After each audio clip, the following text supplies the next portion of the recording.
Predstavte si suchú lúku po dlhom, horúcom dni.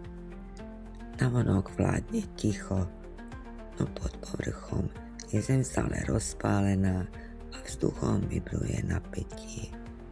Stačí jedna iskra, jedno slovo, správa, rozhodnutie či náhle uvedomenie a všetko sa môže opäť rozhorieť. Presne taká energia bude na nás pôsobiť v júli. Nečaká nás mesiac, v ktorom by oheň vyprchal. Namiesto toho zostúpi hlboko do zeme. Nezačína sa tým však obdobie pokoja, ale čas nekompromisného triedenia. Júl nebude trestať, júl bude triediť. V čínskej astrológii prichádza v júli, presnejšie od 7. júla do 6. augusta, obdobie energie jinového dreva na koze. Zatiaľ, čo celému roku vládne naďalej dynamický jangový oheň na koňovi. Preložené do ľudskej reči, kôň predstavuje slnko, rýchlosť, vášeň a tlak na výkon. Koza naopak symbolizuje zem, polete, citlivosť, túžbu po harmónii a bezpečí. V tomto mesiaci však koza nestojí v pokojnej krajine, ale v žiare divokých koní. Práve preto sa nás júl začne naliehavo pýtať, je všetko naozaj v poriadku, alebo sa len tak tváriš? Koza prirodzene neznáša konflikty a radšej ustúpi, len aby udržala zdánlivý mier, často aj za cenu vlastnej pravdy. Júl nám preto s röntgenovou presnosťou ukáže miesto, kde sme príliš dlho potlačali emócie, usmievali sa cez zaťaté zuby, dusili v sebe hnev, len aby sme neboli pre okolie problémom.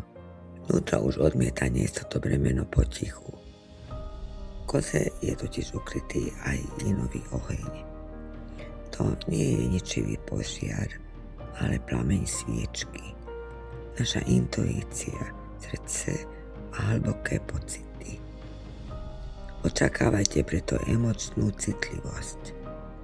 Mnohí ľudia budú podráždenejší alebo pláčlivejší, no nie z túžby urobiť drámu.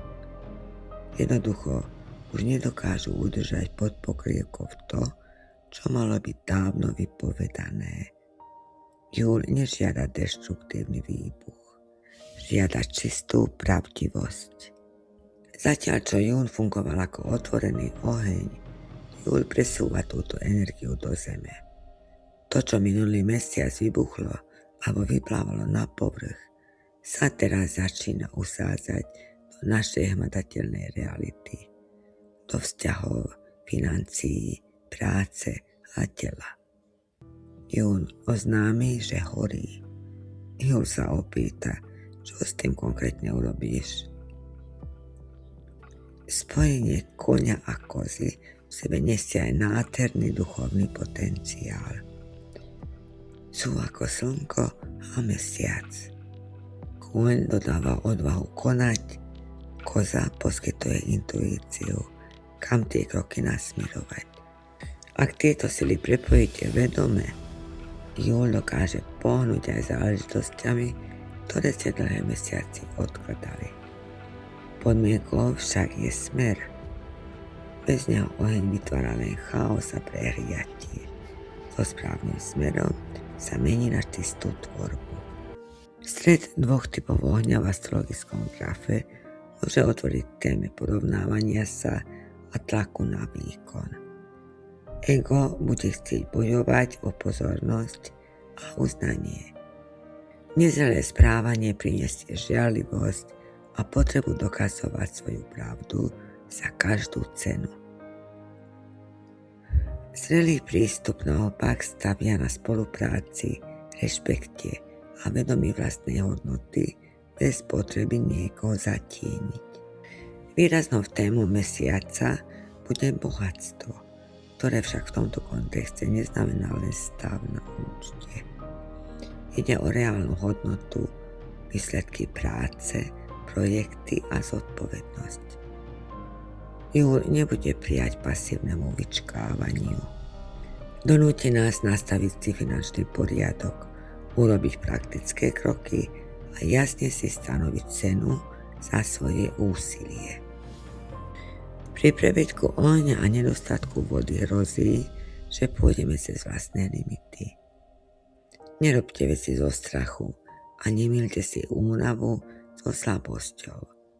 Nie každé musí je skutočná pravda a nie všetko, čo chodí, si zaslúži vašu drahocennú energiu. Metaforou tohto mesiaca je jemná rastlinka v suchej, tvrdej pôde. Niečo v nás túži rásť, no naráža na realitu povinností, starých záväzkov či únavy. Jinové drevo však nevyhráva hrubou silou.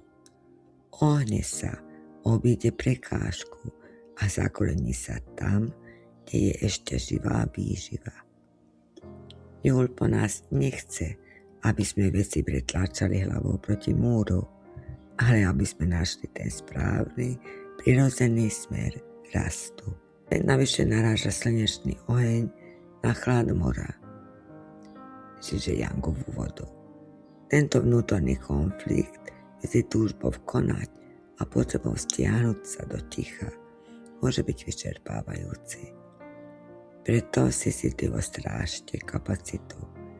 Nemýlte si tlak s intuíciou, nemýlte si momentálny výbuch s pravdou a nemýlte si neustály výkon s vašou ľudskou hodnotou. Vznikne potreba karmického upratovania, čo však nie je trest ani katastrofa. To je prirodzený proces, kedy energia nekompromisne ukáže, čo už nemá výživu. Falošné vzťahy a projekty začnú schnúť. To, čo sme držali zo zvyku, oťažie a potlačené vnútro začne kričať. Naopak všetko pravdivé zosilnie a dostane voľný priestor. V sezóne sa nachádzame v prechodnom období, kedy oheň rodí zem a zem pomaly pripravuje kov. Hoci čas definitívnych rezov a radikálnych rozhodnutí príde o niečo neskôr, júl nám presne ukáže, kde bude tento rez nevyhnutný. Možno ešte nemusíte páliť mosty alebo odchádzať, no už definitívne prestanete klamať sami seba. Ako zvládnuť júl 2026? Poprvé, nereagujte z prehriatia. Ak cítite nutkanie okamžite reagovať, zastavte sa. Hovorte pravdivo, ale vedome. Po druhé, strážte si kapacitu. Ak telo hlási únavu, doprajte mu vodu, spánok a prírodu. Oheň je príliš silný a potrebuje ochladiť. Po tretie, upratujte s nákladom. Mesiac praje doťahovaniu starých vecí, finančnému poriadku, jasným hraniciam a rozhovorom, ktoré už dávno dozreli. Nepodporujte drámu, impulzívne hádky ani toxické mlčanie pre falošný pokoj. Nechajte oheň tohto mesiaca ukázať pravdu, ale nedovoľte mu, aby vás spálil. Učte sa rozlišovať, čo má ešte zmysel živiť a čo je čas nechať s rešpektom odísť. Júl vás nechce zastaviť. Chce len, aby ste prestali investovať svoju životnú energiu tam, kde už dávno nič nerastie. Až vtedy zistíte, že to, čo sa zdalo nemožné, potrebovalo len ten správny smer a odvahu priznať si pravdu.